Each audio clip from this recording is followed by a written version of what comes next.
I want to show you in this quick tutorial how you can use the Biblehub.com in your study, both in your exegetical paper as well as in your devotions. This is a site that I use practically every day in my devotional reading of the Psalms. If there's a word or something interesting in the translation that I want to look at, I keep this open even during my devotional time. So when you bring it up, Biblehub.com, this is what comes up for me. I've got the language set here to Hebrew, and so mine comes up in Hebrew.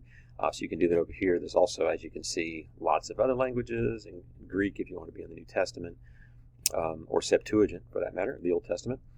But what you want to do here is click the Interlinear, because you don't need to be able to read Hebrew to access this tool. So when you select Interlinear, you let me go ahead and click for the whole chapter so we get the whole thing here.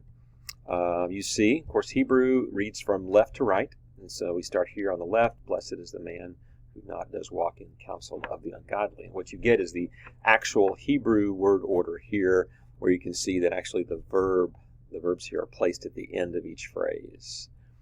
Stand, sit, walk, right there. But let's focus on the first word, ashrei.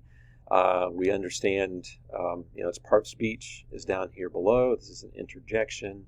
It is, we've got two options here that we can click. The first here is to a concordance, ashrei. The Englishman's Concordance tells us this occurs 36 times. And as we would scroll down, we'd see it's mostly in the Psalms. We can see every place where the Psalms use this word. I'll go back to, there we go. And then up above you have a number. This is the Strong's Concordance number. And so we'll click on that. It'll take us to Strong's Concordance. This is usually my go-to page. It's got a lot on it. You've got not only the concordance here that gives you some definitions. You've got another concordance, the NA New American Standard, gives you blessed, happy. And then you've got a Hebrew lexicon, Brown Driver Briggs, which really gets pretty deep. And again, if you know some Hebrew, study some Hebrew, you're going to find this helpful. If you don't, it may be a little overwhelming, but there's that. You can also see, again, how it's translated in different places. Over here on the right, again, you've got a concordance that gives you 3 different versions. You can see how it's translated in different ways there.